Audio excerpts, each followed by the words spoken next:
A fighter pilot is hiding somewhere in enemy territory. He presses a button on his radio and whispers his location. The message lasts less than 2 seconds. Then he goes completely quiet. Miles above him, in the dark sky, an aircraft is listening. It has no pilot inside, no name painted on it, and as far as anyone is allowed to know, it doesn't even exist. This is a tiny device about the size of a paperback book floating in space above Iran. It's been circling silently in the sky for the past 6 hours waiting. This is a supercomputer hidden inside a secret building. Right now, it's working like a puzzle solver, taking tiny scraps of the pilot's voice, his location, and radio signals and putting them together to figure out exactly where he is. And this is a program called Ghost Murmur.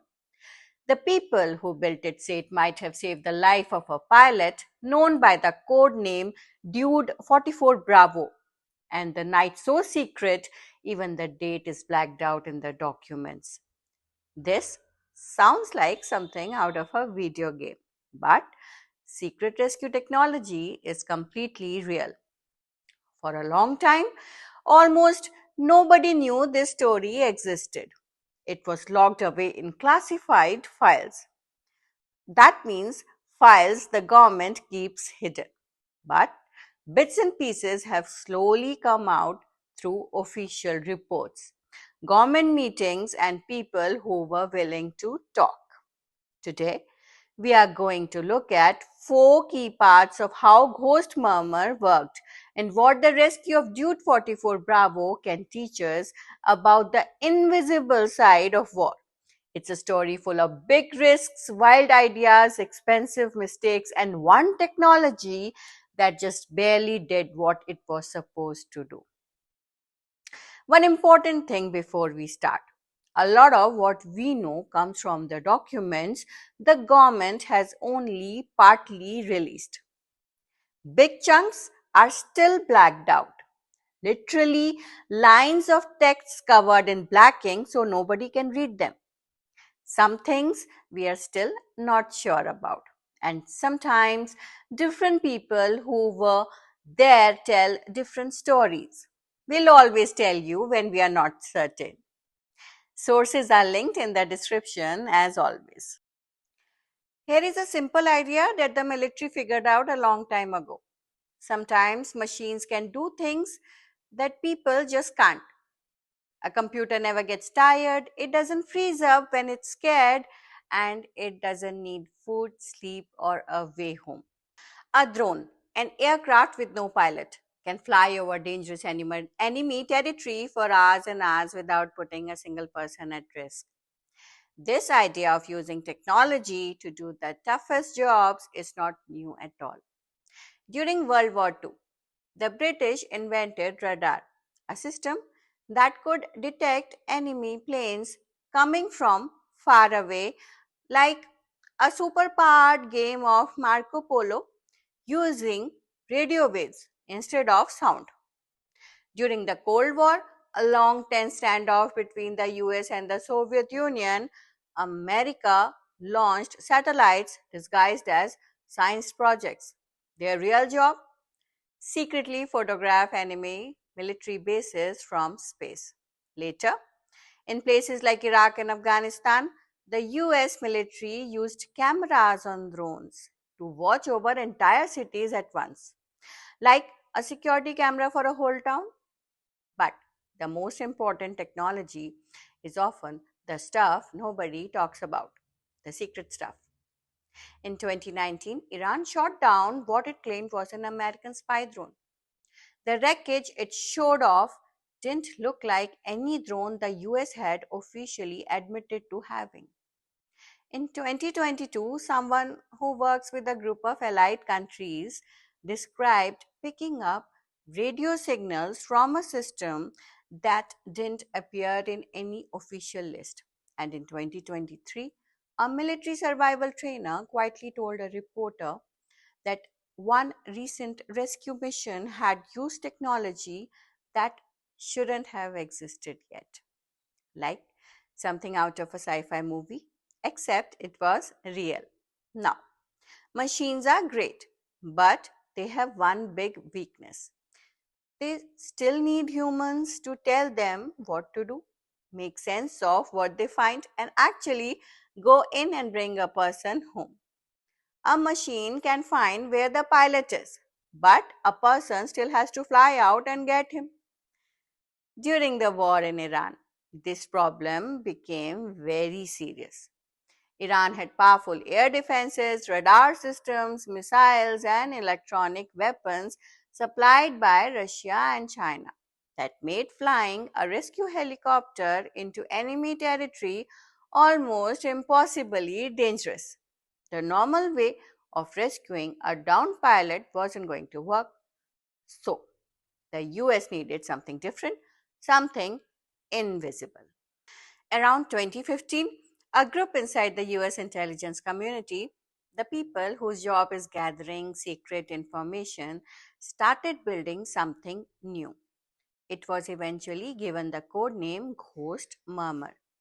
The goal, in very complicated official language, was to locate a downed pilot in enemy territory without the enemy noticing that anyone was looking. In simple terms, find a guy quietly without tipping anyone off. But figuring out how to do that was really hard. What kind of technology could pull it off?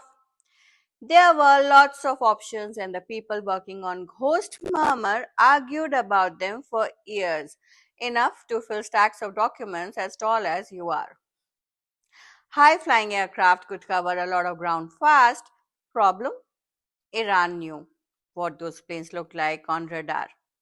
The moment one showed up, enemy forces would know something was happening. One internal report put it bluntly: the enemy was good at spotting their aircraft, and they couldn't predict what would happen if they flew one into that airspace. Not good. Then there were special listening devices that could be left sitting quietly on a hillside, waiting to pick up the sound of a human voice. Promising. But these didn't work well in mountains, which is exactly where the pilot went down. Eventually, the team landed on an unexpected answer: not a plane, not a listening device on the ground, instead, an extremely clever computer program. People inside the program started calling it the Ghost. Its job was simple to describe but incredibly hard to build. It listened to everything: every radio signal, every radar ping, every sound bouncing around in the sky. And then, like finding a single raindrop in a swimming pool, it tried to pick out the one tiny signal that came from a pilot in trouble. Based on the documents we have, here is the best picture of what happened the night Dude 44 Bravo needed help.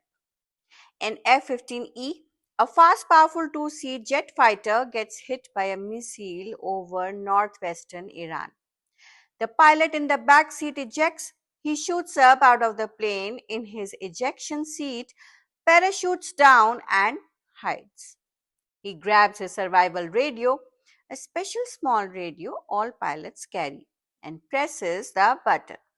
For exactly 1.8 seconds, it sends out two things: his GPS location and a recording of his voice. Then he shuts it off.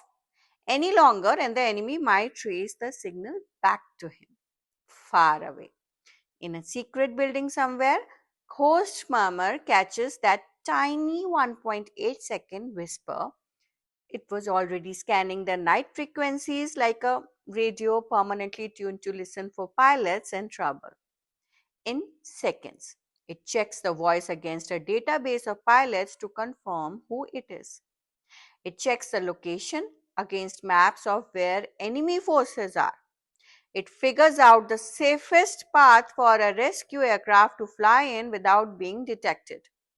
In less than 4 minutes, A full rescue plan is ready and sent to the team responsible for executing it. The plan says, here is where the pilot is, here is what threats are nearby, here is the best route in, and here is roughly how long before enemy forces might reach him. A rescue aircraft, we don't know exactly what kind, takes off and follows the safest path Ghost Murmur calculated. It slips through a gap in Iran's radar coverage like squeezing through a hole in a fence. The pilot is found, he comes home. That's the version from the official documents anyway. As we'll see, the real story was a lot bumpier. Building Host Murmur was not like building a Lego set where you follow the instruction and it comes out perfect. It was more like trying to invent something that had never existed before and failing a lot before getting it right. The program almost got shut down several times. The early version of Ghost Murmur had a big problem. Iran's military uses electronic jamming equipment, basically devices that fill the air with fake radio noise, like trying to listen to music while someone blasts a horn in your ear. Ghost Murmur couldn't sort through all that fake noise very well. In one practice test, it got fooled 17 times in 6 hours, pointing at the wrong locations for a pilot who wasn't even there. One frustrated manager wrote in a report that the program had undisciplined goals and wasn't being realistic enough about how hard the problem was. Teaching the computer brain the difference between a real pilot signal and all the fake noise was also incredibly hard. You need real examples to train a computer, real recordings, real terrain maps, real enemy signals. But getting those real examples meant getting dangerously close to actual enemy territory. A bit of a chicken and egg problem. And even if Ghost Murmur found the pilot perfectly, there was another worry. What if the information arrived too late?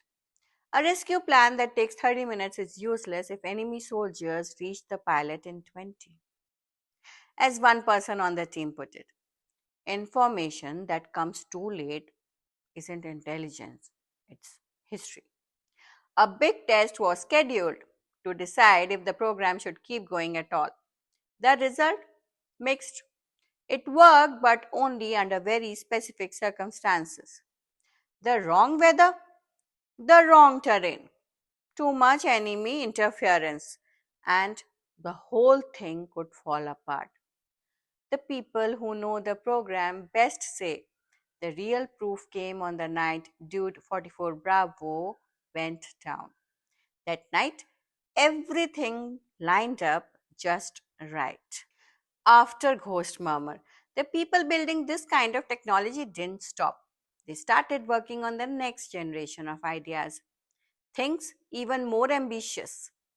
One project was working on tiny aircraft with no pilots, even smaller and harder to detect than the ones before that could fly ahead of any conflict and stay in the air for weeks.